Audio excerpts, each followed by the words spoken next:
Hey, what's happening, you guys? Creative D Will here from Sweetwater, and today we're gonna be talking all about how to make better samples. But before we get started, make sure you guys hit that thumbs up, subscribe to the channel, then hit that notification bell so you don't miss any of our future up-and-coming videos. Also, any of the plugins that you hear mentioned in this video, you can either go over to sweetwater.com and find them there, or we'll have links in the descriptions that you guys can follow directly. So, you guys already know what's up, man. Let's dive in and let's get creative. I got an instance of Serato sample here on the screen in Cubase, but before we even dive in and talk about some of the plugins and some of the resources that you guys can use, let's just talk about one thing that I think is the most important, and that is just choosing the right samples. That's probably by far the #1 thing that you could do. I highly recommend you start to listen to a lot of different music, get out of your comfort zone, go crate digging, sampling live drums and putting them over top of program drums. Go to different websites like Splice, Tracklib, YouTube, and just listen to a whole bunch of different type of music and sample unique and creative sounds. That makes a world of difference when it comes to putting a unique spin on your samples, is finding unique samples to start with. So that's #1. Find unique samples and start to listen to a whole lot of different music outside of your typical music that you listen to. So that's our starting point. So I still have this instance of Cubase and Serato loaded up on my screen. So the next thing #2, the next thing I want you guys to do once you find your samples and everything like that, try to do something unique like pitching up the samples and changing the tempo. I'm gonna show you guys how I do it inside of Serato sample, which is very easy. It's literally drag and drop in 2 buttons. So let's find our sample first. We're gonna go over here to my sound library. We're just gonna find any random sample, see one that we like.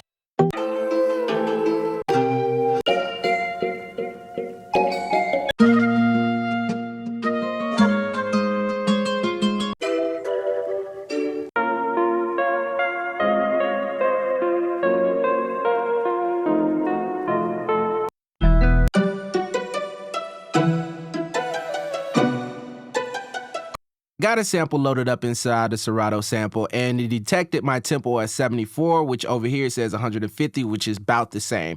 Cool about Serato sample is that I can just hit this sync button right here, and it automatically syncs this sample to my tempo. So when I play this back up here,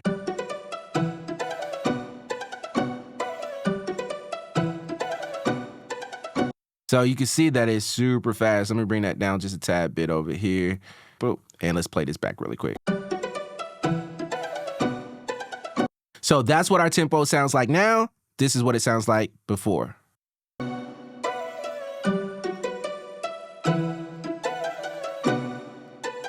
So it automatically scratched that out to my project tempo. The next thing is to pitch it up, and to do so inside of Serato is easy as well. All you gotta do is transpose, hit that right there. Now we're in G minor. So let's push play.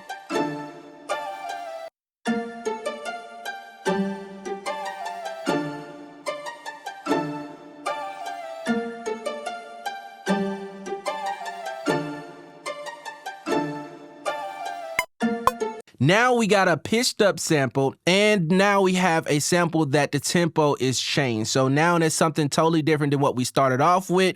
The next thing that I like to do is add different effects, but I typically like to chop my samples before I add different effects just so it can sound totally different. So I'm gonna chop this sample here, and then we're gonna go through and look at some of the plugins that I use to actually add effects and add just different delays to make my sample sound totally unique and totally cool. So let me go ahead and chop this sample up. We got our sample chop, and I actually slowed it down a little bit because I felt like it was too fast, but this is what our sample sounds like now that we have it chopped up.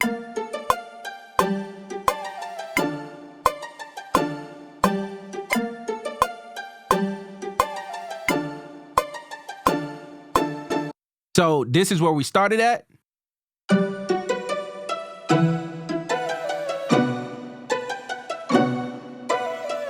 And this is where we're at now.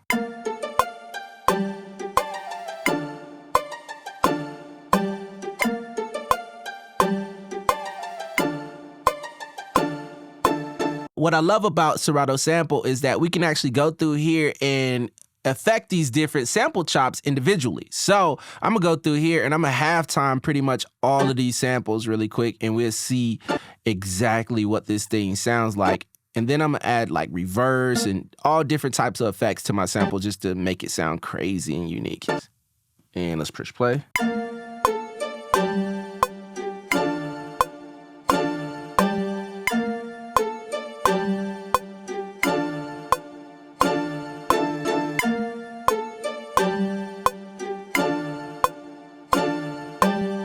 Now, I like that. That sounds really unique and different than what it originally sounded like before. Sounds super slow, which is cool to me. Let's add a reverse on this, let's say on this last one right here. So we're gonna reverse this. We're just gonna do some random crazy stuff because I like being crazy and doing random crazy stuff. Nah, I'm not gonna reverse that one. All right, so let's see what it sounds like now.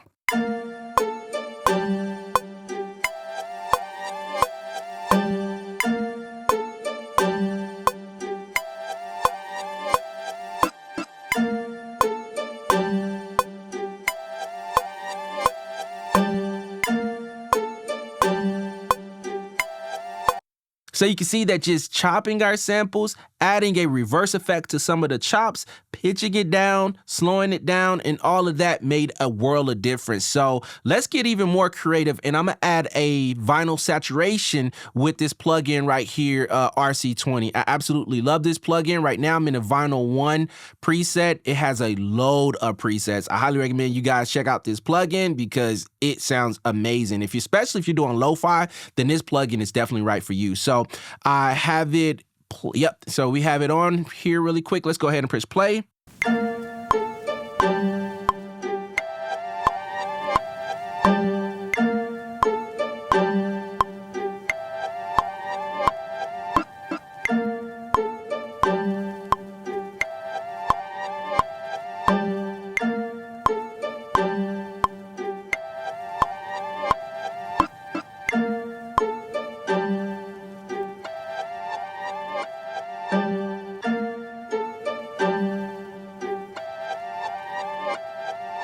Now you can hear that RC20 plugin gave it like some vinyl saturation. We can even add a little reverb and add some space to it. Let's do that really quick and see what this is sounding like.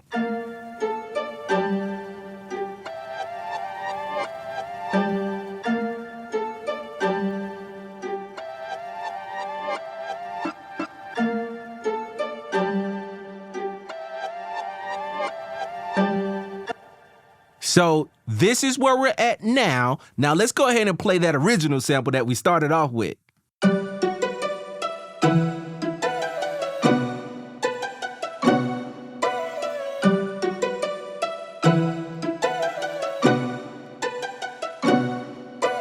The next thing that I love to do to my sample chops is utilizing an EQ for a different effect. This is a technique that anybody with any DAW, any EQ will work, but I like to put a telephone effect or cut out the highs and the lows just to make it sound less fuller, and then so I can layer my samples, which is number 4, is layering your samples. So let's go over here and let's cut this out right here, cut out the highs. Boop, I already did a little bit of this inside of, matter of fact, we're just gonna add a telephone effect right here. Bye, y'all. That's super simple. Now let's take a listen to this and see what this sounds like.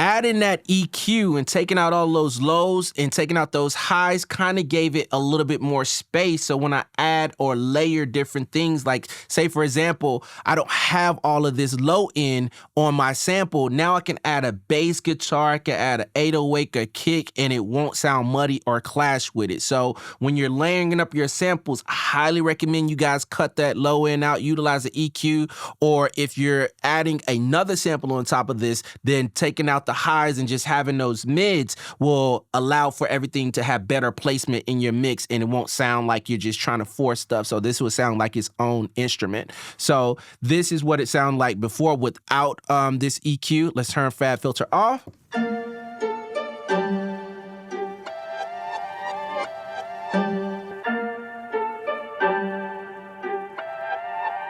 And that's what it on.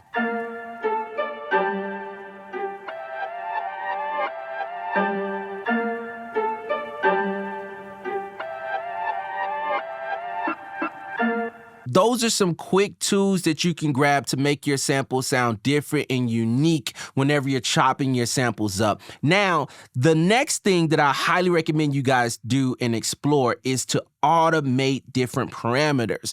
Like, that's a kind of like another effect, but it comes standard in any DAW that you're using. So why not use it, right? So I have an instance of Loop Mash here from Steinberg, which is a native effects plugin from in Cubase. So you can actually find these type of plugins in any DAW. I know you got Gross Beat inside of Studio One, you got Slicer X, and all this different type of stuff inside of your DAW is already built in, and utilizing automation will give it a unique effect. So let's go over here, and I'm gonna write some automation in. First, I gotta enable this plugin, and we're gonna just write some automation, just see what we have going on. So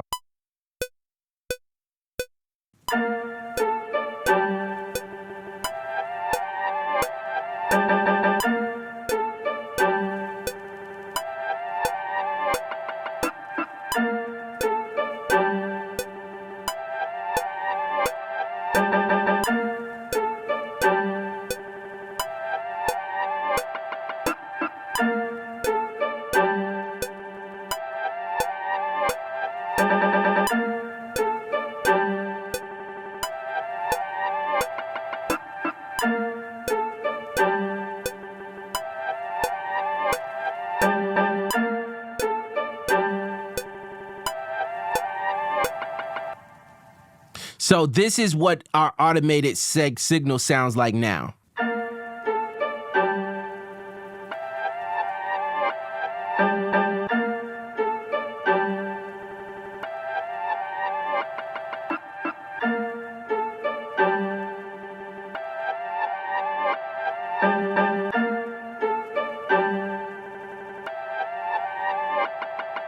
This is what it sounds like without that automation.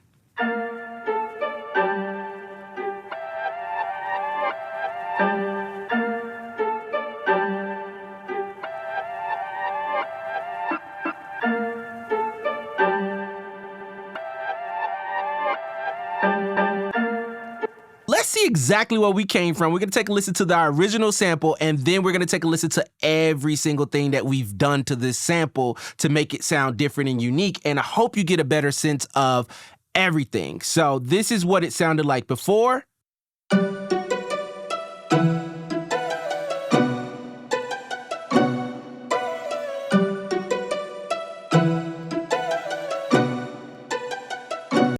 And this is what it sounds like with Serato Sample, Fat Filter, RC20, and Loop Mash, and automation, and all of that good stuff. So this is what our sample sounds like.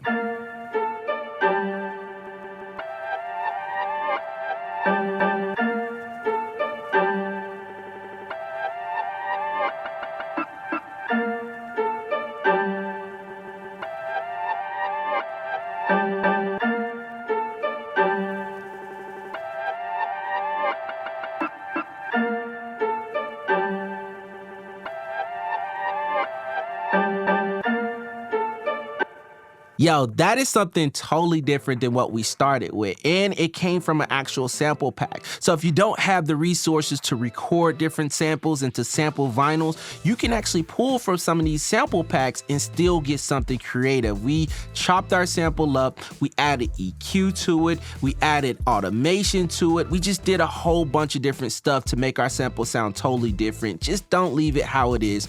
I hope you guys found value in this video. If you did, then please hit that thumbs up, subscribe to this channel, and then hit that notification bell so you don't miss any of our up and coming videos. Also, if you want to check out any of the plugins that I previewed in this video, then check out the links in the description, or as always, go over to sweetwater.com, and don't forget to start at Sweetwater for all your pro audio and music instrument needs. Until next time, y'all be creative.